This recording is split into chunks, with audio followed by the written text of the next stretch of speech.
Hello, and welcome to Discovering True Health, your weekly deep dive into health and wellness. Thank you so much for joining us today. Before we get started with today's show, please hit the subscribe button. It helps us out a lot, and you will stay up to date on all our upcoming shows. You can also check out additional information on our website, Instagram, and Facebook.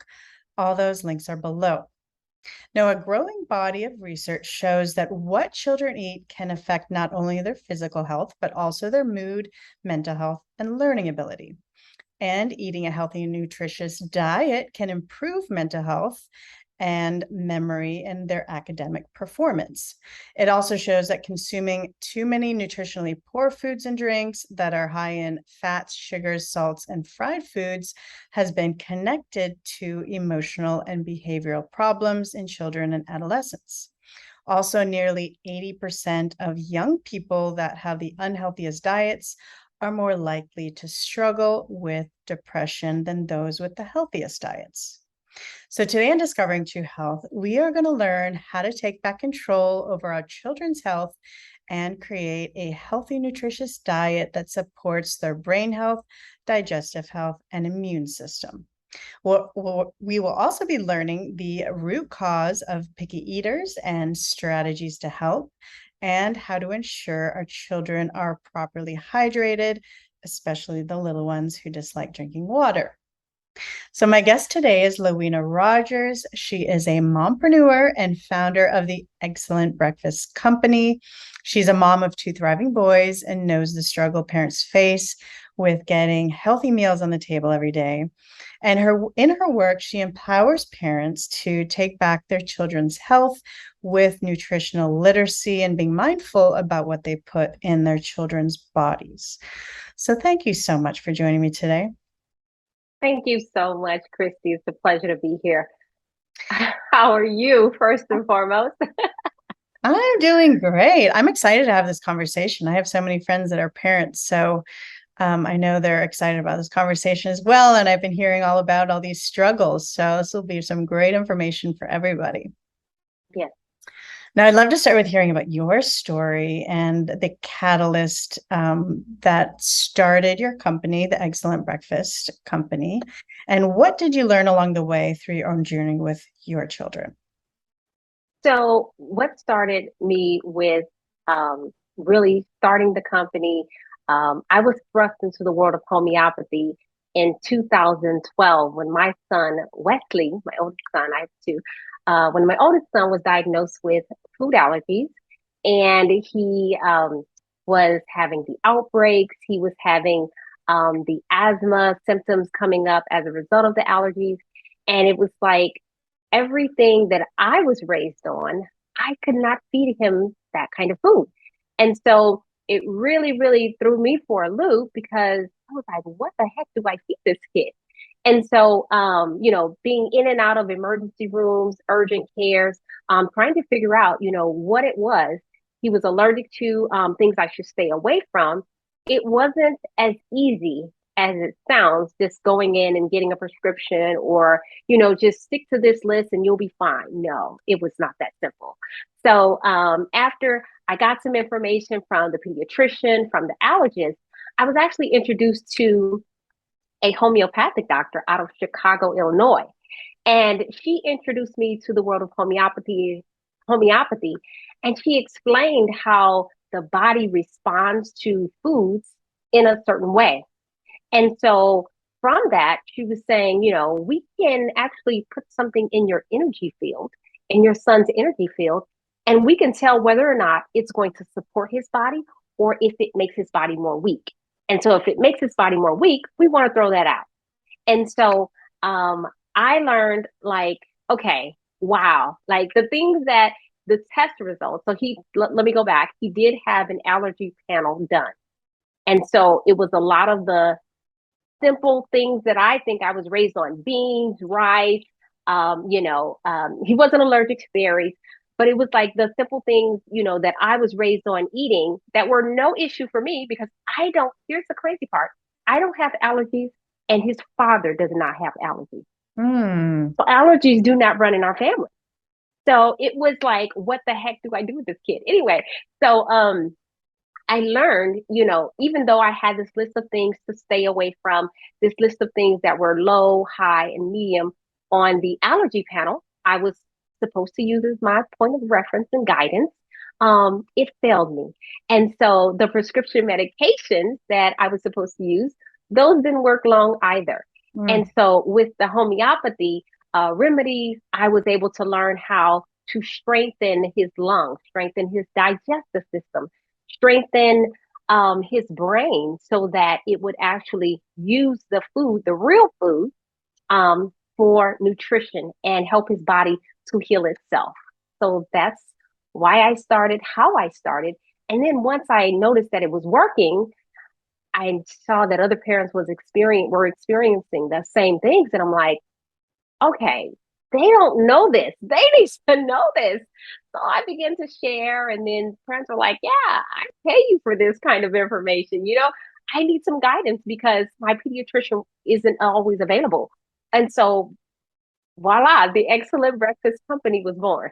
So that's how I got started. Beautiful. That's such a fascinating story. And it's so important to learn from people like you that have experienced this. And, when the mainstream, you know, things aren't working, what do we do? And the body is just such a magnificent, thing that, we don't know everything about it. And there's a lot of subtleties with our energy, etc., that we need that wisdom. Now let's chat about the Correct. importance of breakfast because your company is called the Excellent Breakfast Company. And since Yes. we are in the back to school season now, um, can you share why a nutritionally dense breakfast is important? And can it positively affect a child's behavior and cognitive function while at school? Yes, absolutely. So, with a nutritionally dense breakfast, I think it makes a world of difference. And so a lot of times when I'm talking to my parent community or I'm talking to my clients about their kiddos, and I ask, what did you feed your kiddo for breakfast? And they share all these things and they're filled with added sugar, Yeah. not nutritionally dense. Okay. And so we wonder why it's hard for the kids to sit down. We wonder why it's hard for them to focus. You wonder why they're in such a bad mood. Well, when you think about it, if you're feeding your child a nutritionally dense breakfast, then it really prepares them for learning. It allows their body to calm down. It allows their brain to be engaged and focused. And then it also gives their digestive system what it needs to actually thrive, change the mood, keeps it regulates the mood. And a lot of times we don't even talk about the bacteria that's in the gut, which actually controls the brain. And so when I tell my parent community, I'm like, so are you working with the child's second brain? And they're like, what are you talking about? I Mhm. don't know what you're talking about. And I'm like, well, hear me out here. Your child has a second brain. And if you want to change their behavior, if you want to change their focus, if you want to change, how they are responding, let's work with the digestive system first. And so sharing with parents these crucial starting points, why it makes a difference in breakfast time, that you're actually including veggies at breakfast time. If your kiddo has, those cravings for sugar, how do you serve that, right? It's like parents think, okay, oh my gosh, I see it on Facebook and I'm like, oh God, that's too much sugar. But the natural sugars are all okay. They're okay, right? From fruit. That's great. And then the other thing where you can really tackle hydration with that is not only can you feed them fruit, but you can feed them fruits that are high, that have at least 90% of water, right? So you're not only giving them the perfect hydration, but you're also giving them the minerals and the vitamins that go along with it. You're giving them beta carotene, right? At the start of their day, right? And so I know you say, like, why start with breakfast? Why breakfast? Because if you can implement these strategies at the start of their day, you can do the same thing for the other two meals and you've got it. You've got it. Right. And that's such a great point because gut health is so important. And I've heard from friends that have children how, their child has, some mood issues. And I'm like, well, how's their diet? How's their gut health? And you're so right. We don't know enough about this arena and we don't talk about it enough and how important it is. And what would be some foods parents need to include and exclude in their child's breakfast? So I would say definitely start with healthy fats. Why? Because your child's brain is over 60% of fat. So all of these low fat products that you see that are convenient, the Mm, nutrition detective is going to tell you, stop. Regardless to popular opinion, I'm going to tell you fats are great, but they have to be healthy fats. And mm, that's important because we have omega-3 and we have omega-6. The foods that you find that are convenient, that are easy on the go for you, yes, they are filled with omega-6 essential fatty acids. Here's the problem with that. When you get an overabundance of the omega-6 and you don't have the correct amount of omega-3, which is actually what helps the brain have that cognitive function. They can think, they can memorize, they can, reason. That's what's important. And that's what you're going to get from healthy fats. Okay. Next, pre and probiotics, good bacteria, right? So we need the pre to feed the pro. mm. Okay. You put the pro in, but if it has nothing to eat, it dies off. So that means the bad bacteria then is thriving. And here's the other thing I love to share with parents. When you're choosing the pre and probiotic or the yogurt, which is very, very popular, if it is filled with sugar and those added sugars, here's the thing, the amount of added sugar that a child should have per day added is about 12, like 12 grams. But if you look on the back and it says over 30 something grams of added sugar, you're pretty much not getting the good bacteria that you think you're getting.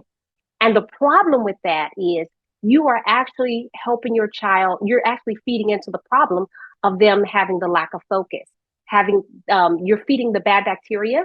And the worse the bad bacteria is in the body, guess what? That's where the serotonin, the happy hormone, the mood is coming in. There's no tryptophan going off. There's no norepinephrine going off. Okay.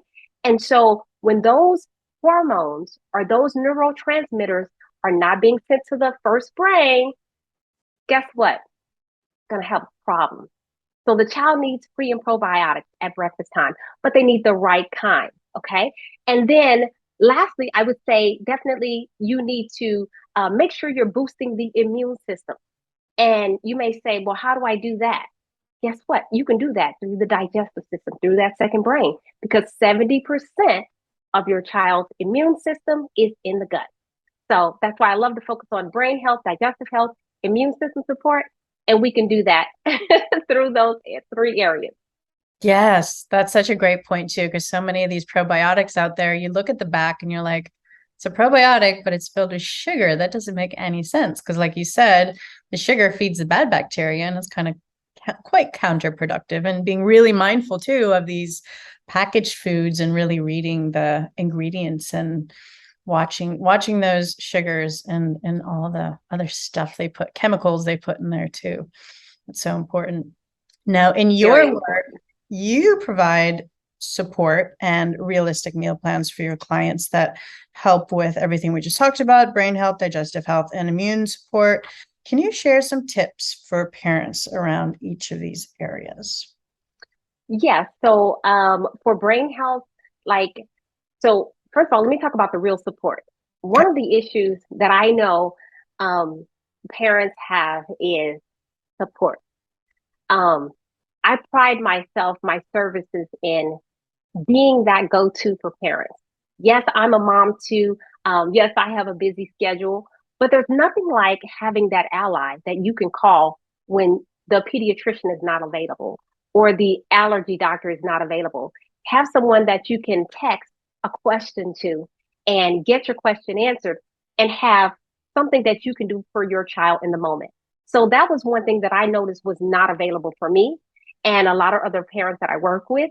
And so I love providing parents with that support of knowing you have someone that you can text and reach out to, when you can't get in touch with the doctor or while you're waiting for the doctor to call you back. So having that, that partner, that someone that you can talk to and calm you down and give you some type of tools and strategies that you can use in the moment, and you may not even need a prescription.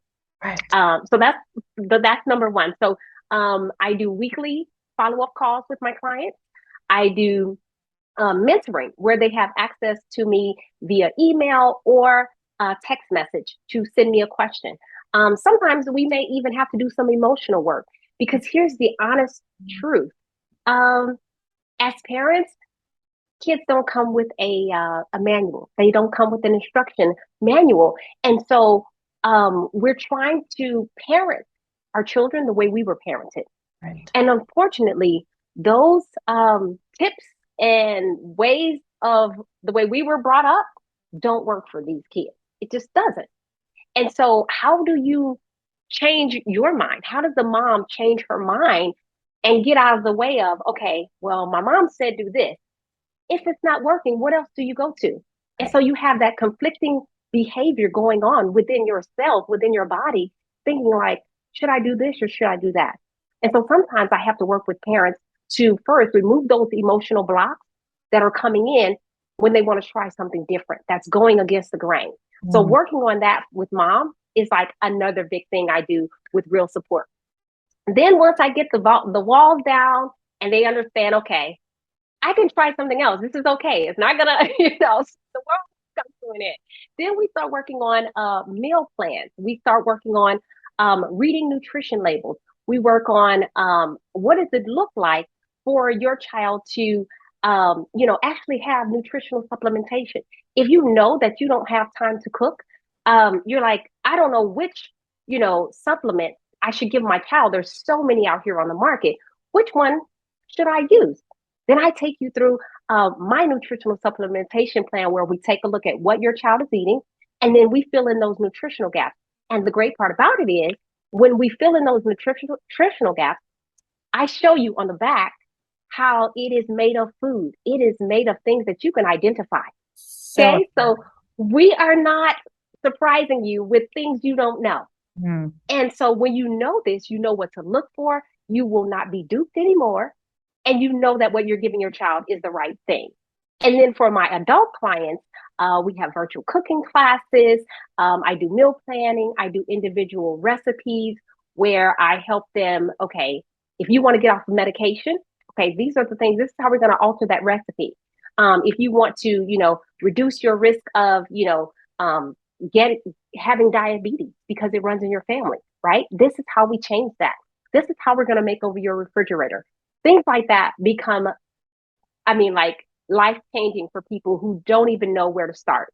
And so those are some of the things that I do, how I actually provide real support and help them understand what it looks like to have a meal plan, and a plan that works. wow, that's incredible because, when you have children, life's happening in real time. You don't, and things can happen in the moment. And you, like you said, you don't always have time. You can't get a hold of a doctor. You can't figure it out. And I think too, what will really resonate with a lot of moms is this, I've heard moms talk about, what you said, raising the child the same way they were raised, but also I've heard the opposite where parents say, well, my parents did this and I don't want to be that parent, so I'm going to do the opposite. So there's a lot of this confusion and like, am I doing the right thing? Is this, so Correct. having somebody there to really kind of guide and somebody who's gone through it and done it and that can kind of guide you through it and help with the behavior problems and the enhancing their child's cognitive abilities and immune system. It's so vital. So, Absolutely. now many parents, and I've heard this from many of my friends with children, they struggle with picky eaters and have a difficult time getting their little ones to eat veggies. What is the root cause of picky eating and what strategies do you recommend around this? So, first and foremost, I love to point out, what is picky eating, right? So, I like to highlight so that parents know exactly kind of what they're dealing with. Is there's this phase called neophobia, right? And so, this is a phase that children go through between the ages of 18 months to 2 years. This is the most sensitive time frame where it kind of starts introducing itself, but it can actually last all the way up until 7 or 9 years old. Hmm. But this is like the critical time where you see it a lot, where the frustration happens, where you're like, what the heck? Why is this kid not eating, the things that they used to eat?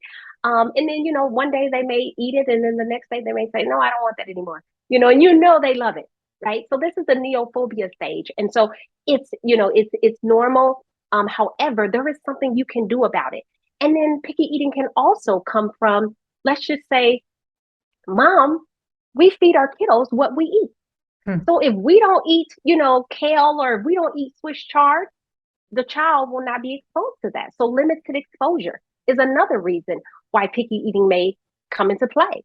And then there's another thing that we have to consider: power struggle, right? Our kiddos are so smart.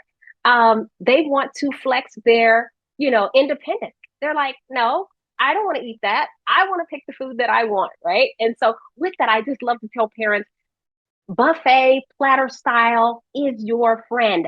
Just lay it out and look, and all those colors, put it out in front of them and let them pick and choose what they want. But give them options that are colorful and beautiful, and observe the taste, the texture, the flavors, right? That your child will gravitate toward. And that's what you serve.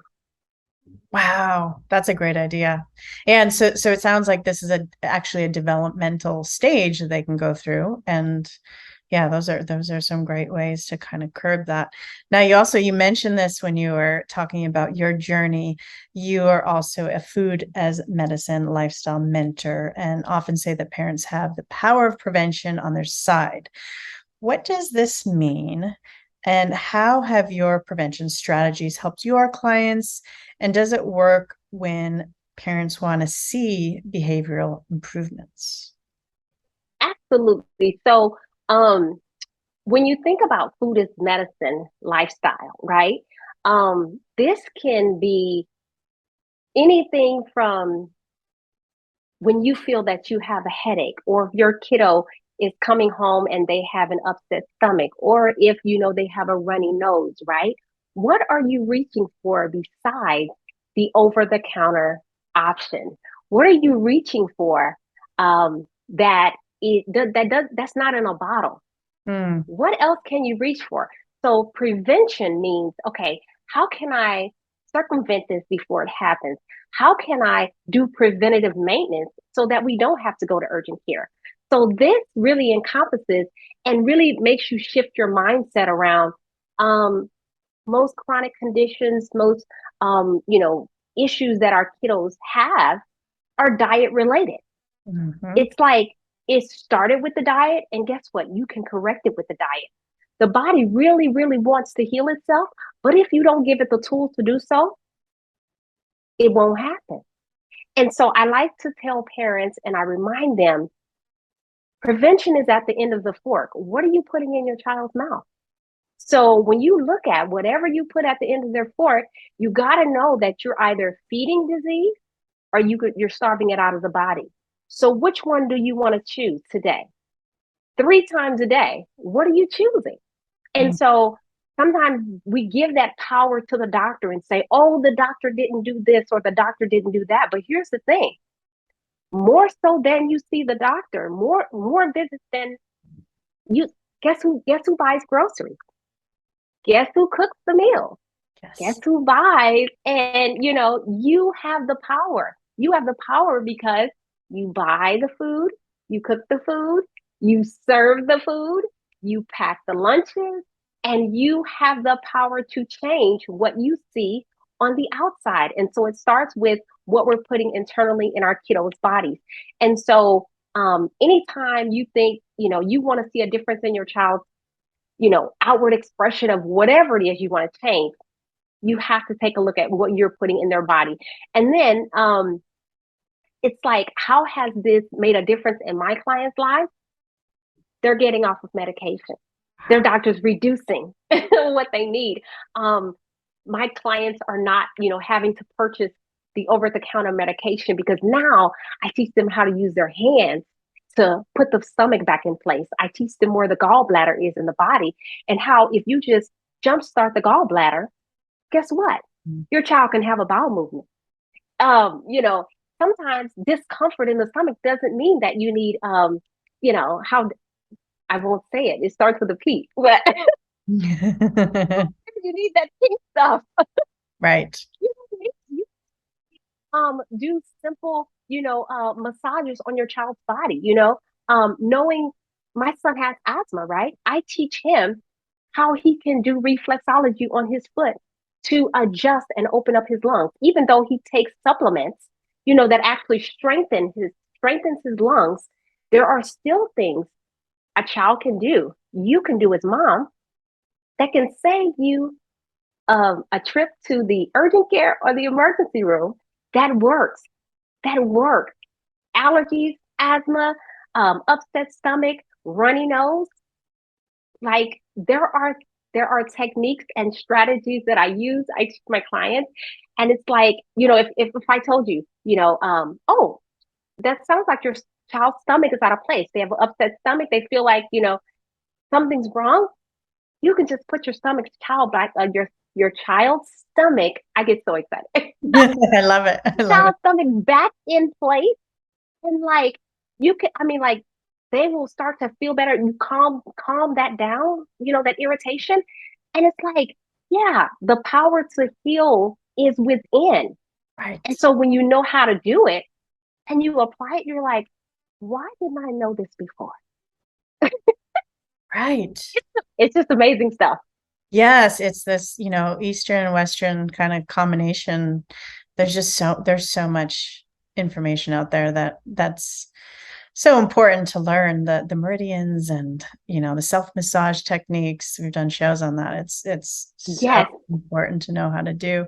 And powerful. when you work with clients, let's say a client's child is kind of maybe 8 or 9 and they're kind of developed a lot of bad habits with eating. Is it difficult to turn that around at that point? I mean, do you work with clients on like, okay, we've kind of developed, the child is in this spot, we're struggling, you kind of get in there and help them kind of turn that boat around and get them Yes, back? yes. Those are the best. Those are the best clients because they usually come to you when they're at their wits end and they're like, oh my gosh, I don't know what else to do. I don't think I can take anymore. I'm losing my sanity, right? And so I can give them that information that says, okay, listen, this is the mineral that governs appetite. This is what your child's body is saying in terms of why the stomach is so upset and why your child's body does not want foods that are more healthy. Because guess what? If the child has more bad bacteria that is thriving in their second brain, their digestive system, guess what? You want the bad bacteria wants more. It wants more and more and more. And so here's the other thing that a lot of times parents don't know. The more sugar you eat, the less you can taste it. Wow. So that's why every time the kiddo is like, they want a donut. And then after donut, then they want some chips. And then after they want the chips, then they want some ice cream. It's never enough. It's never ending. And so you have to understand the science of what that means. So I take it another level with anytime your child's body is craving sugar, guess what the body really wants? Fat. The brain wants fat. Right. So how do you do that? So then you have to fill in that nutritional gap, retrain the message, the neurotransmitter that is going from the digestive system up to the brain so that the child's brain, the mind can be open to receive a new concept. So usually we go in there, we start working to heal the digestive system. First, we give it about 2 weeks to reset. And then we start, introducing in small spurts the newer foods. Beautiful. Yeah, those are Yeah. some great ideas and tips. Now, another big one right now is ADHD, and I saw you have a course on it for parents. And many children are struggling with this, and I have friends that have children and struggling with it as well. Is that course still available? How can parents check it out if they would like to learn more about it? Yes, so the replay is still available. Parents can go to bit.ly/natural solutions for kids. That was a course that I taught with a pharmacist turned holistic wellness doctor. And Dr. Phil was just amazing because he was able to help parents who, either didn't want to put their kiddo on the medication or, their kiddo is on the medication and they want to get off. They want to know, what else can I do to help my child? And so we talked about in the course, we talked about what is the root cause of ADHD? What do we do about it, right? Is it my fault? How did my kid get this, right? And so we really we dived in about, to explain to parents where it comes from. What can you do about it? And here's the other question and challenge that we, shared with parents. What if your child really doesn't have ADHD and it's really an imbalance in their digestive system? Because here's the thing, Dr. Phil was sharing with the parents that one time, one of his famous sayings that I love to repeat is, test, don't guess, to understand the root cause of your child's symptoms. Right. Because sometimes it may just be dairy, it may just be gluten, but there are tests that Dr. Phil has access to that parents can take for their child, 3 different kinds. One, some are more comprehensive than others. Some, they just test the candida levels.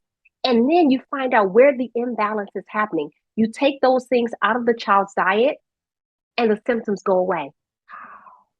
So maybe your child has an imbalance or a sensitivity and not necessarily ADHD. Fascinating. So Yeah, sensitivity imbalance can present like ADHD. absolutely, absolutely. And it's like when you find out what it is, when you understand what that root cause is, because you test it instead of guessing. Because the issue is a lot of parents are getting that diagnosis, and the first thing that happens, boom, they get a prescription. Yes. Not, they don't find out and they don't ask. Let's see where is it coming from? Right. That question is never asked. And so in the course, we shared with parents a list of questions that they need to ask their doctor before they get those high prescription medications that no one should be on, even an adult should not be on those medications for the rest of their life. Dr. Phil, mentioned how they are okay for some are okay for short-term usage, but they are not meant to be used long-term. And Right. so when one doesn't work, seems like parents just go to the next, or the doctor just gives them a different prescription. No. When do we do the testing to really pinpoint where is it coming from? You don't know unless you test and get the for sure answer and you know what you're treating. Right. So bit.ly/natural solutions for kids. And you can get that replay, the handouts, and you still get support from myself and Dr. Phil from the nutrition side for me, and Dr. Phil's side. He does the testing and he helps you pinpoint and safely transition from the medication to natural sources and Beautiful. supplementation. So it educates on root causes. It educates on finding out what it is and what the actual correct testing is. And then it will walk you through the specific foods and diet adjustments that need to be made in order to make corrections. Correct. And we give recipes, the alternatives for Gatorade, the alternatives for the alternatives for snacks. Instead of giving those, the snacks that are filled with the chemicals that are sending the wrong neurotransmitters to the brain again. Yeah, because those are really, really important. Getting those right messages to the brain so we can change the child's behavior. Oh, that's so incredible and so important. Thank you for creating that course, because it's going to help so many parents. And we really need to get this ADHD thing in check. And, like you said, stop focusing on the medication and start focusing on root cause and figuring out, healing it from the root. And I will post a link to that below so everybody can check it out. And for those who want to contact you, how can they do so? What other programs do you have available and other great nutrition resources do you have for children that we can all check out? So I have several. So if you just want to start off with, some guidance, and just kind of get your feet wet, you're not necessarily, sure where to start. I have a free group on Facebook. It is called Kids Food Academy. I have free trainings in there where parents can, start watching some trainings, get a feel for how I work, how I, teach you how to switch some things out, do some ditch and switch action, starting today. I also have a free training called 5 Tips to Getting Your Kids to Eat a Healthy Breakfast. So I have a link for that, bit.ly/breakfast training, all lowercase letters. And I have a free consult where people can reach out and really see, what can they do. Some people are just confused about like where to start. Should I start? Is my child a lost cause? Will they have it because it runs in my family? No, no. So I love to dispel those myths. So yeah, free consultation, bit.ly/talk, the number 2 Loina. And yeah, Facebook, Instagram. I'm on both platforms. They can reach out to me there, and ask any questions they may have. Beautiful. And I will post links to those below. Before we wrap it up today, do you have any final words for parents to get equipped for the back to school season? Absolutely. My number one thing would be plan for the emergencies because they are going to happen. It's one of the things I think I like to um, do often is have a plan. And usually the plan is, when great things happen, we're like, you don't need a plan to celebrate. You don't need a plan for that. But you have a plan for the behavior things, right? Or if your child is going to be sick, or how do you make over your alternative medicine cabinet, Mhm. right? There are certain things that you need in your home just on GP, as they say, right? You just need it all the time because you never know when you're going to need it. Injuries, right?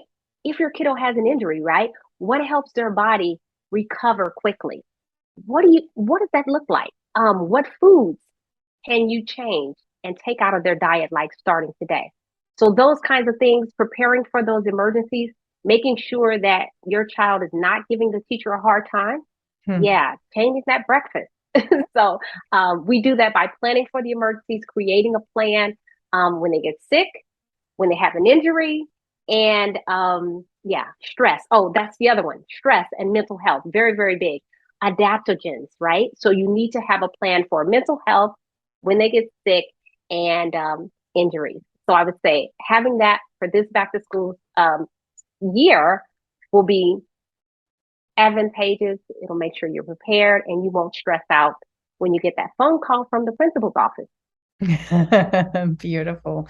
Yes, preparation is key, especially with children. Well, thank you so much for joining us today and sharing these incredible tips and strategies and your knowledge that will help our children thrive. And also thank you for all the important work you're doing with your company to help parents navigate nutrition and the health of their children. It's so important. So thank you so much. Thank you for having me. Remember, knowledge is power. The more you understand about your body, the better you're able to stay healthy and prevent disease.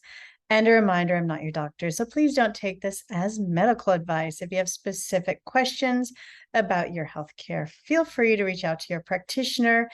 And if you like this video, please like and share with others. This information could really help someone you may know. And if you haven't already, hit that subscribe button and the little bell to be sure you don't miss out on our future shows. And I will see you all next Wednesday on the next episode of Discovering True Health.